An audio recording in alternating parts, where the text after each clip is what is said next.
Many media in Europe, I guess, are a bit biased against India. Do you think they are biased against the ruling government, or is it in general about India? In general, against India because it's such a complex country and they don't really get it. But secondly, also against the current government. Why do you think the West always takes the moral high ground and criticize India and its democracy? A kind of a difficult process for many countries in the West to accept that they are not calling the shots anymore. Prime Minister Modi has called for peace. He has always said dialogue is the way forward. Russia is very close ally and friend of New Delhi, and it's been decades. How was it being viewed in Berlin? If something happens in India, for example, and on the border with Bangladesh, with Pakistan, with China, in Europe, people don't care too much. Why is it this kind of an imbalance that we have to be interested always in things which happen close to Europe? Berlin or Mumbai? Which city has more soul? Mumbai. I think we have more Sanskrit professors in Germany than you have in India.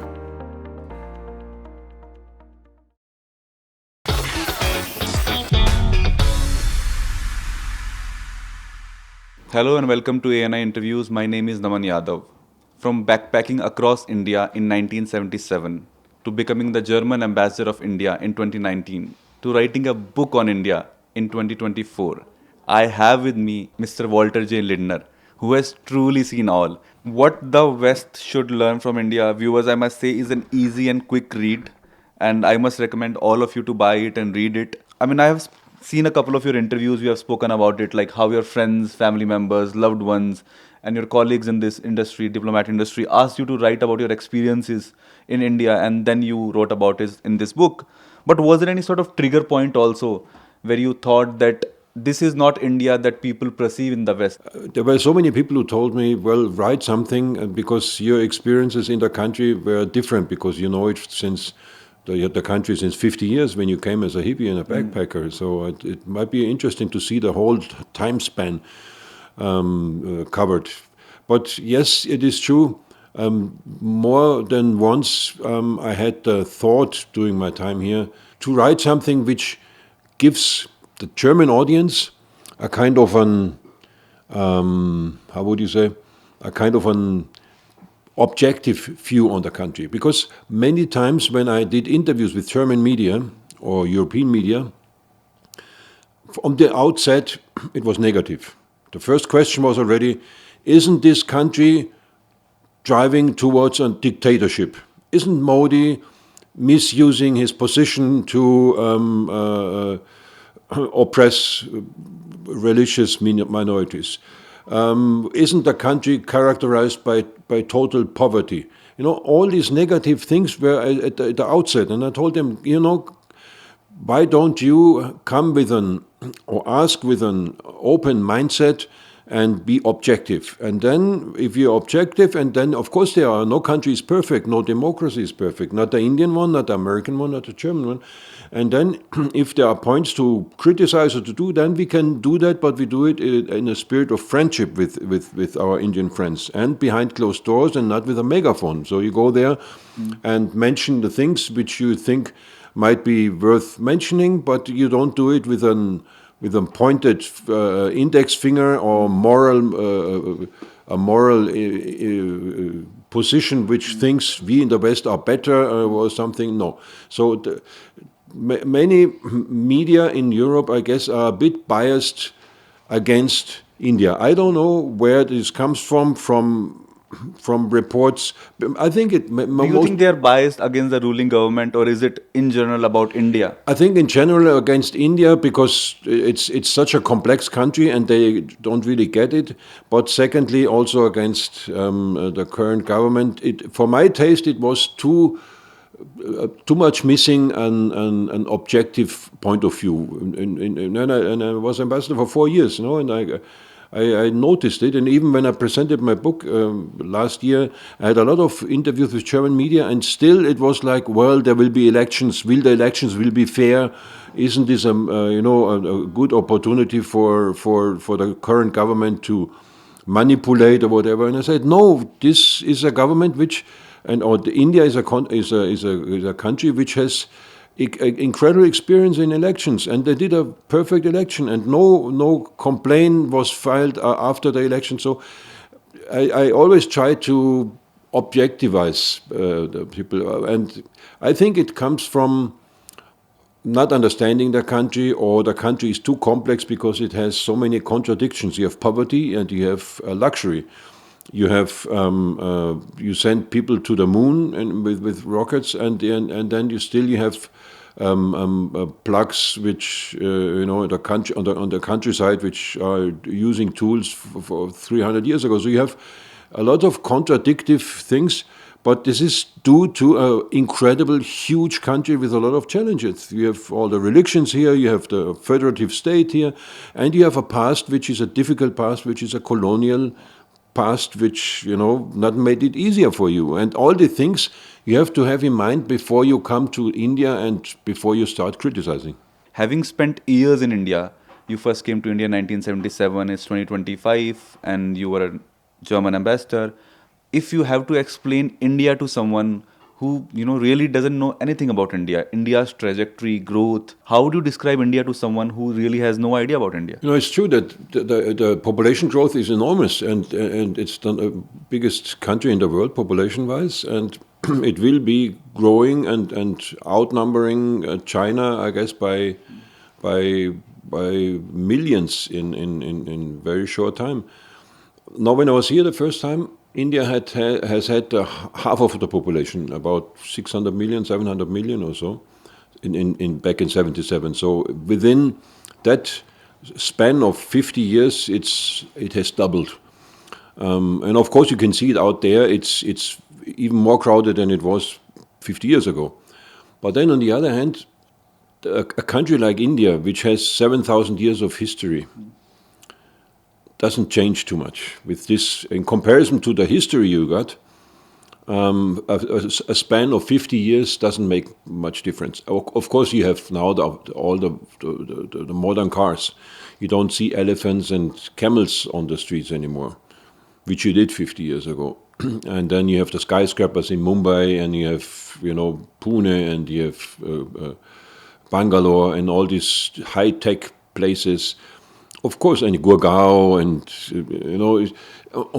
of course, this is a change, but this is a change on the outside, which the whole world has changed. Meanwhile, what still is there is the old India, which means your temples, your religions, your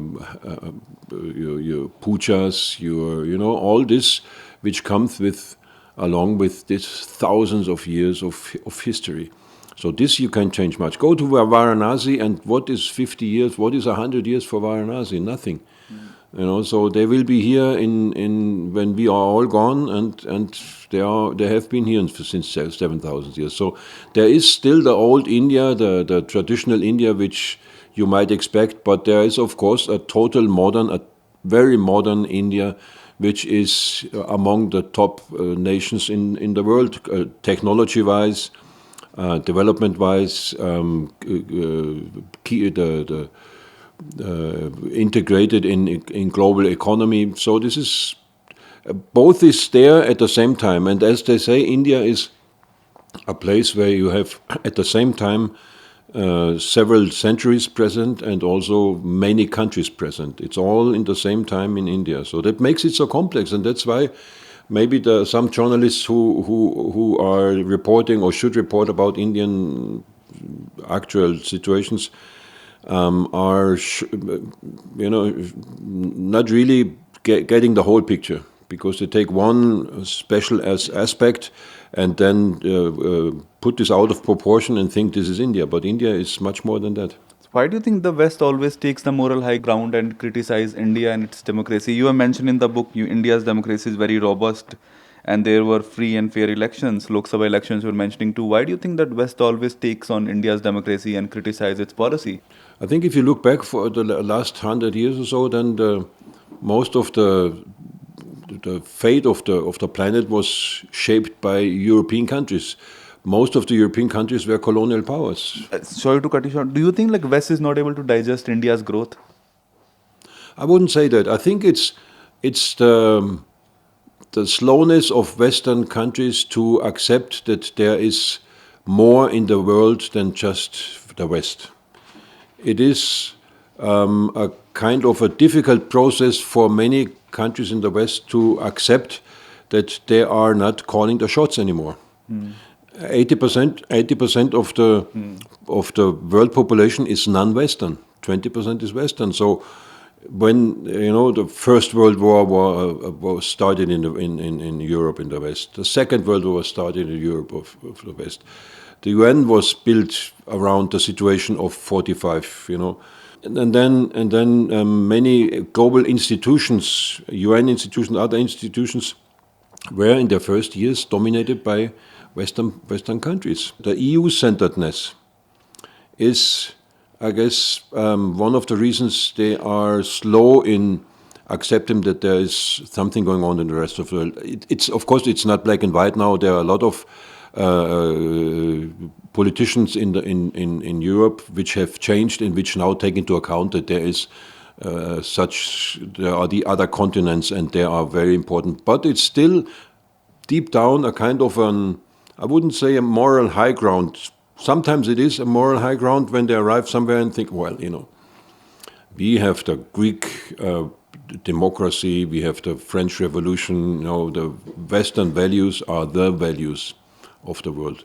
Not taking into account that there are other continents and regions of the world which have different values and which you have to take into account and at least don't come on a moral high ground. If you think your values are better, which we in the West, I guess, many think, then at least have some tolerance and listen to other nations. Before you come to the other nation, get acquainted with the history, with the colonial history mostly, and with their surroundings, and then make your positions, but don't come on a moral high ground, on a pedestal. Russia-Ukraine war is going on for almost 2 years, more than 2 years. What was the reaction of your friends and colleagues and journalists in Berlin? Prime Minister Modi has called for peace. He has always said dialogue is the way forward, but we know Russia is very close ally and friend of New Delhi, and it's been decades. Yeah. Russia has helped Delhi, Delhi has helped Russia. How was it being viewed in Berlin? Yeah, you see, before I left India 2.5 years ago, the Russian invasion in Ukraine happened. So it was in February and I left in June. So my last 5 months in the country were dominated by the topic Russia. Of course, for European countries, the situation in Ukraine and Russia is much closer because it's our neighbor. Now for India, it's far away. But this as well explains why India has a different position. India has own interests, and India has long-standing friendship with Russia, which date from the Bangladeshi time, 1971, but also in Security Council resolutions. India was always supported by Russia, so we have to. It was Soviet Union at that time. We have to take into account that India has a different approach to it. Of course, we condemn Russia's behavior, but we also have to see that from the Indian side, this is an European conflict. And as your foreign minister Jaishankar keeps saying, and I think it's a very wise point, he says it's Europe always thinks what's happening in Europe, in this case Ukraine war, has to be of interest of the rest of the world. Everyone has to stop and think about, and engage in this. If something happens in India, for example, and on the border with Bangladesh, with Pakistan, with China, in Europe, people don't care too much. That's what he said. So why is it this kind of an imbalance that we have to be interested always in things which happen close to Europe and you don't do the same thing?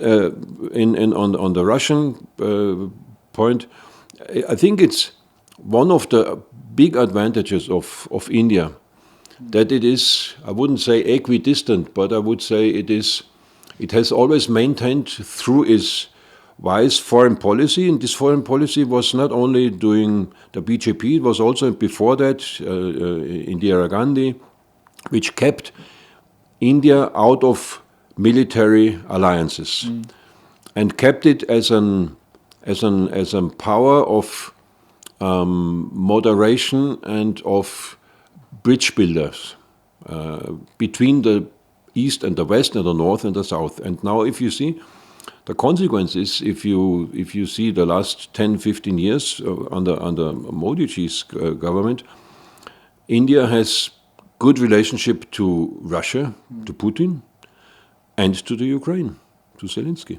He has good relationship to Netanyahu and to the Palestinians, and to Europe and to the US, and in the US to Pamela Harris and to Biden and to Trump. So it is something which is pretty unique in the world, that one huge nation can have has an open ear and an open door to all the partners in the world. So, and India can do this. And this is I wouldn't say it's now the right moment for bridge building or for being a moderator in the Ukraine, in the Russian aggression, but it is a voice Putin listens to and Zelensky listens to, Netanyahu listens to, and Abbas listens to. So this is something, and it's not done by pushing yourself into the limelight. No, it's just by the wise way of conducting foreign politics, and that's what happened during the last 10, 15 years. Do you remember your first meeting with Prime Minister Modi, if you can recall any sort of incidents with him? Yes, I do. It was when I was State Secretary in the Foreign Ministry 10 years ago, and as State Secretary you attend all the dinners or meetings of the Prime Minister of Chancellor in Germany. And it was Angela Merkel, and Modi Ji was coming from London, I guess, and he said, okay, before I go back to India, let me do a stopover in Berlin and have a dinner with Angela Merkel. And he had a small entourage. Jaishankar was State Secretary also, my counterpart at the time. And then a few other people, and we were, the Chancellor in Berlin is a huge, it's not a palace, it's a modern building with a huge balcony, and it was cold, it was January or December. And we were all waiting inside for the dinner, for them to step in, well, maybe 10 people or so. But your Prime Minister and Chancellor Merkel went out on the balcony to have a one-on-one conversation, because she always liked to talk to him, because she always said, okay, this is some life wisdom and whatever. And and they were outside, and maybe even it was cold, maybe for 20 minutes or so, and we were inside, you do the small talk and talk with your people around there. And we didn't know what to talk about anymore, because they were so long on the balcony until they came in and joined. And this shows how much she was interested in talking to him, because she always had a soft spot for him, for this kind of soft speaking and life wisdom. And that was interesting. That's the first time I met your Prime Minister and saw how the chemistry was between the two. So India and Germany share strong ties as far as defense is concerned, AI is concerned, climate change is concerned. But if you compare Germany and India ties with Washington and Russia, do you think there is still a scope or a hope that it can get better in terms of? Yeah, it will get. It's always getting better. Since the last 10, 15 years, 20 years, it always has getting better. Of course, we can't compare ourselves with the US. The importance of the US is different, and the number of Indians who live in the US is totally different. But within the Europe, Germany is the biggest and the economic most powerful country, and I think we have the most, for example, the highest number of Indian students. And so every country is different, and has different assets. I think we can offer a lot of technology, a lot of knowledge in the green future, but also for students, and this is growing and growing and growing. And so is it with France. You have a lot of military cooperation. With Spain and with others, you have more economic. So there's a lot of things which every country can offer, and Germany especially, I guess, has a long tradition of good relationship with India, because we have been very eager, our scientists and our especially our people, professors in old Indian history and culture. I think we have more Sanskrit professors in Germany than you have in India. There are a lot of them, and if you see the dictionaries of Kannada and others, this was done by German translators. So they had, I don't know, German linguists have had a very special relationship towards your country and towards the old sagas. And so if you Google that, you will see that. So from that time, there's a lot of close cooperation. And then in the 70s, like my generation, we were very eager to come to India as a place of spirituality, and for some model which was not only focused on capitalistic structures, which we saw in the 70s in Europe. It was all about capitalistic structures, and we wanted to have something. We thought life is more than that, and we looked towards India. That's how I came to India, because we were following the path of finding the truth, searching for the truth in life. And it wasn't to be found in Europe, so we thought we have to go to India to see where meditation comes from and Ayurveda comes from. And so this was the tendency in the 70s why I came here. But of course, since then we have a lot of cooperation in cultural and in economy and our military now. So, but these were some of the roots which were there. The inclination towards your Sanskrit, and then in the hippie times, the spirituality. Do people still ask you about Red Ambassador, anti-Ambi? They do. Well, even now, You mentioned in the book that you went to one of the northeastern states in India, and students were asking about the anti-Ambi. And if I'm not mistaken, former General Chancellor also took a picture with you that you have mentioned in the book, that you use in the book too, that picture. Well, I know that it became such an obsession of German visitors that even we have a photo there where the Chancellor, where the Chancellor Merkel, said at the airport, where's Ambi? I need a photo with Ambi. And I do remember that very often when I went, by plane to far away states like in Bhubaneswar or to Assam, and then even there people were asking, "Oh, did you come with Ambi?" Imagine going to Bhubaneswar with Ambi would take you a while.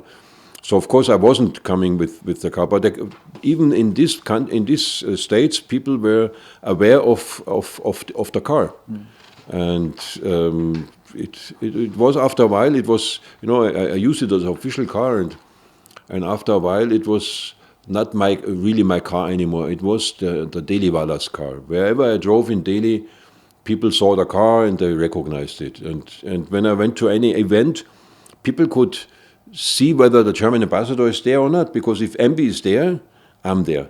If Ambi is not there, I'm not there. And funny enough, my drivers, Jerry and Farid, in the beginning when I had this idea, when I saw the dusty ambassadors standing there in the parking lot, I said, I need this car. This is such a beautiful car. I want to have it as an official car. And they were very reluctant because, of course, they had a BMW and an Audi and a Mercedes in the garage, and they are like spaceships. And they were pretty proud to drive them. And I said, no, I want this car. This car, and of course, then we had to put a flag on it and everything. And then, and they were also afraid, I guess, that what would the other drivers say when they arrive with, even the smallest country comes with a big Mercedes, black, and if they arrive with a red ambassador car. So they would lose their reputation or whatever. And the contrary was the case, because after a while, it was so popular, the car, that wherever the car was, there were the journalists, and were asking, oh, where is the car, and whatever. And they were proud drivers of the Red Ambassador. So wherever we had meetings with other colleagues of other embassies, they were the stars, the two drivers. So I think I write about them as well. I think in the end, they were very happy we did this.